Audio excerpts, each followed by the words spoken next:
あゆさゆです。今回の動画はこちら、フォートナイトタトゥーワックスを作る。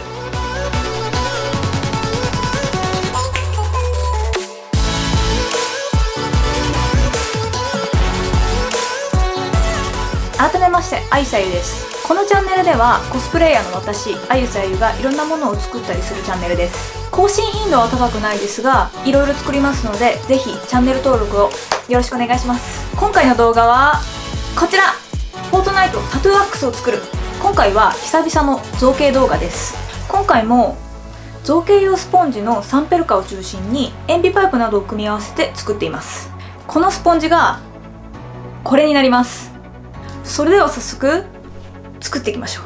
はい、まず最初にハート部分から作っていきます。いられで描いた設計図を印刷して型紙として使って作っていきます。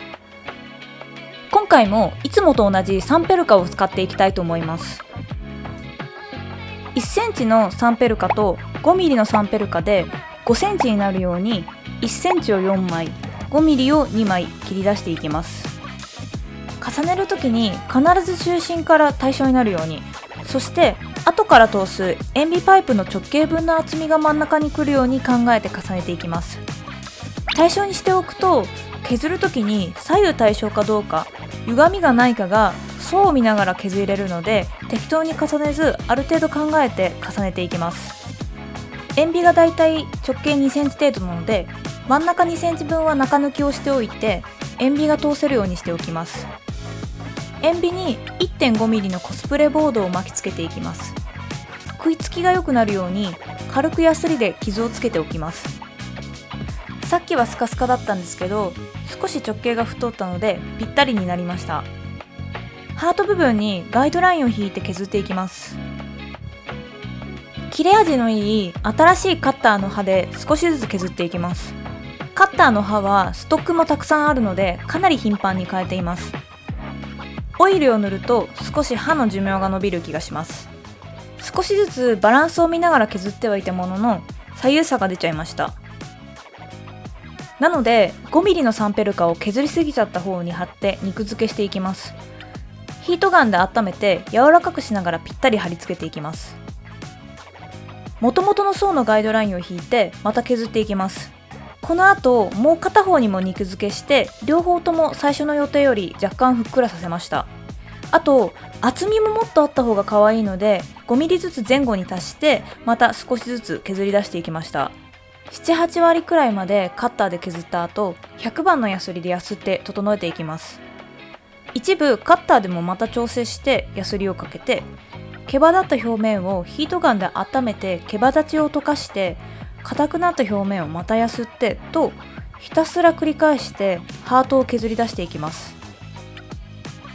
かなり削りカスが舞うのでこまめにコロコロして掃除してます。次、羽部分。設計図をまた型紙として使っていきます。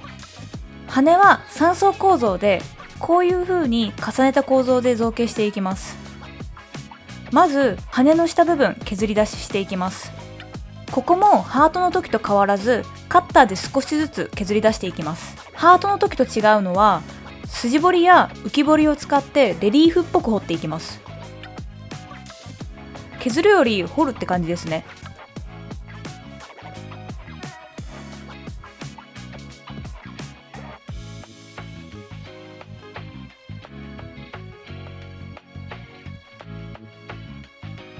羽の上部分も貼り付けてガイドラインを引いて削っていきます。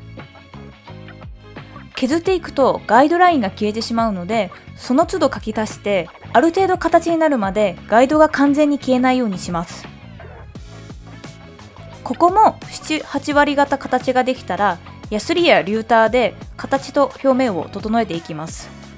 細かいところが多いので羽はリューターを主に使っています。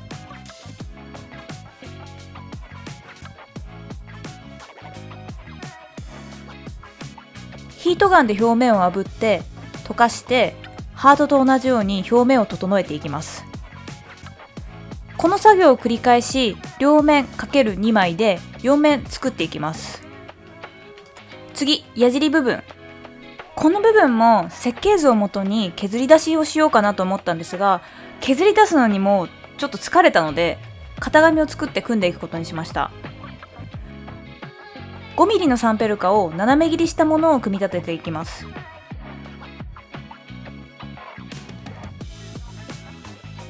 底面は穴を開けて本体塩ビと接続するためのソケットが入るようにしておきます。どんどん造形できてきました。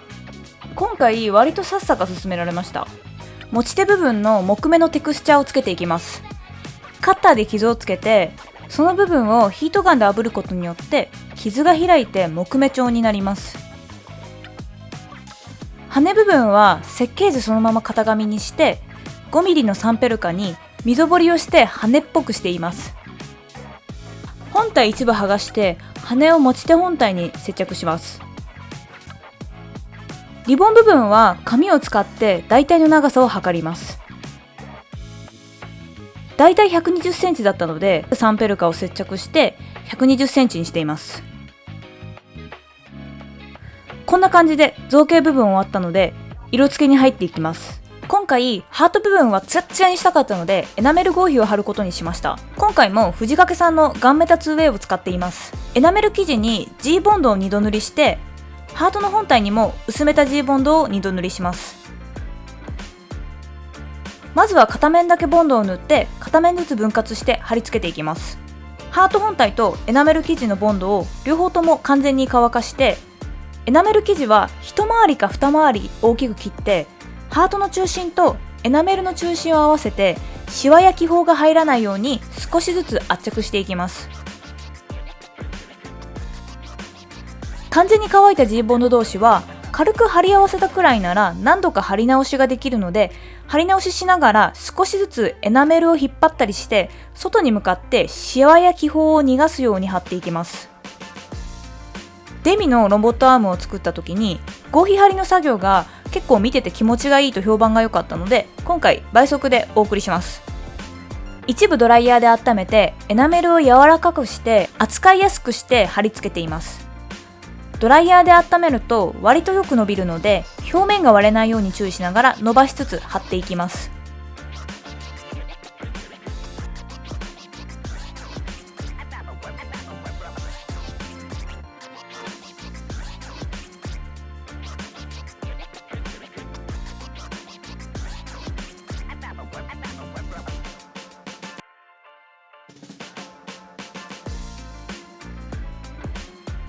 いらない部分をカットしていきます。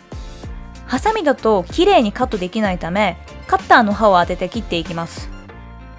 今回片面半分貼り付けてるんですけど厳密な半分ではなくて半分より少しはみ出る位置で切っています。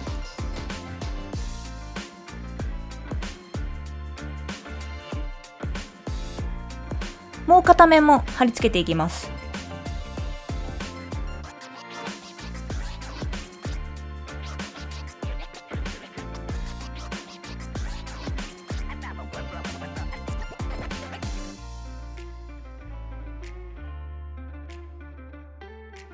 半分よりはみ出る位置で切っていたのでもう片面は重ねる位置で切っています。ハートエナメルが貼り付けられてツヤッツヤになりました。ハートはエナメルを貼りましたが他は塗装をしようと思います。薄めた G ボンドでサンペルカの気泡の目止めをします。だいたい3度塗りぐらいしてます。サンペルカって他の造形用ポリ系のフォームの中でも扱いやすくて好きなんですけど気泡の大きさが目立つため塗装の場合結構下地作業が大変ではあります。 G ボンドが完全に乾いたら造形ベースを塗っていきます。造形ベースはだいたい4度塗りぐらいしてます。サンペルカではなくコスプレボードは密度が細かいので持ち手部分の下地は G ボンドは塗っていなくてこの造形ベース1回ぐらいで十分です。下地が終わったら塗装です。真っ白ではなくて黄色みのあるオフホワイトにしています。エアブラシでグラデーションをつけていきます。まず薄い黄色で吹き付けて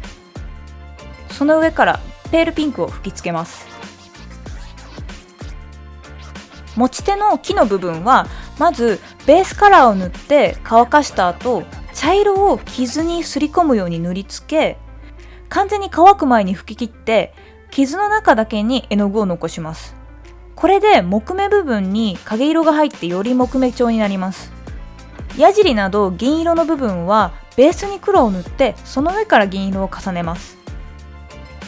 乾いた筆で傷をつけるようにさらに銀色を塗りつけ、鉄っぽさを足していきます。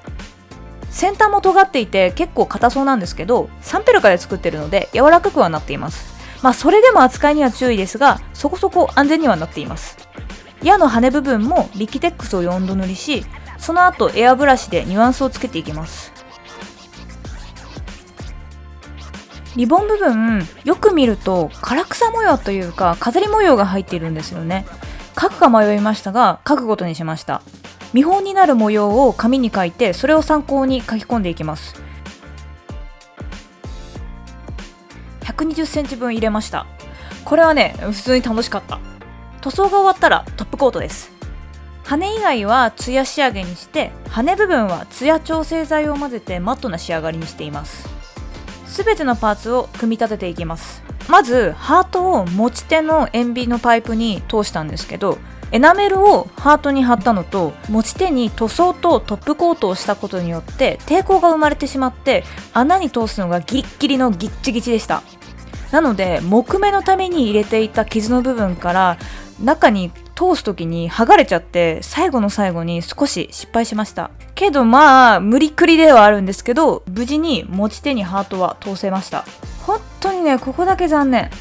羽は瞬間接着剤で接着しています。接着面が少なくて強度がちょっと心配なので、裏面からグルーガンで補強をしています。ハートに羽がつきました。リボンは一気に巻きつけたいところですが、少しずつ G ボンドで接着しながら巻きつけていきます。ヒートガンで熱を加えながら貼り付けて巻きつけていきます。最後のくるくる部分も熱で柔らかくしながら G ボンドで接着して形を作っていきます。はい、タトゥーアックス完成しました。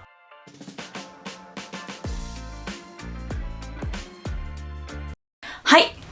完成しました。タトゥーアックス。今回割とすぐ作れましたね。だいたい2週間ぐらいで作れました。ここのハートのエナメル部分がめっちゃうまくいって、それは本当に良かったです。最悪またハート1からやり直しかなぐらいの覚悟でやっていたので、一発でエナメルが綺麗に貼れて良かったなと思います。ね、ハートも削り出しもうまくいって、すごいまん丸ツヤツヤの綺麗なハートができて、それもすごく嬉しいです。ハート部分削ったり足したり、だいたいハート部分だけで3日間ぐらいでできました。ここのリボンの柄がちょっと強く出過ぎちゃったんですけど、こうやって動画で見たらちょっといいアクセントになるんじゃないかなと思うんですけど、どうでしょう。ちょっとやっぱもうちょっと薄い色で描けばよかったなと思います。で、今回割と早く作れて2週間で作れたのが、なんでそんなに早く作れたかっていうと、全体的に分割できるのが今回ここしかないんですよ。もうここ別に分割する意味がないけど、ここしか分割できないんですね。なのでここで分割しようかなと思ったんですけど、全体を通してリボンが巻きついちゃってるので、これをいちいち着脱するたんびにここを巻きつけるのちょっと大変だなと思って、もう今回はここだけの分割にしてあります。一応ね、ここも危なくはないとはいえ、持ち運びする時にこう持ってた方が危なくないかなっていう感じなので、ここだけ外れるようになってます。収納に困るかなと思ったんですけど、他に作ったそこに見えてるレインボースマッシュとかに比べたら横の厚みがないので、テレビの後ろに立てかけて、生活してます。タトゥーワックスのある生活っていう感じで、タトゥーワックスめっちゃ好きなんで、ゲームの世界と現実世界が混ざった感じがしてすごい楽しいです。で、今回使ったサンペルカは他の造形とか他の衣装でも使っているので、興味のある方は他の動画も見てみてください。今回色的に前回作ったデミの衣装で動画を撮りたかったんですけど、デミのウィッグもヘッドセットもちょっと作り直したいなと思っているので、急遽ヘイズのエクストリーム版を作りました。次の動画はこのヘイズのエクストリーム版の角の動画です。で、なんとこの角取り外しができます。ヘイズに限らず他のアニメや他のゲームの角のあるキャラクターのコスプレをするときに参考になると嬉しいなと思います。はい、そんな感じで今回はタトゥーワックスを作りました。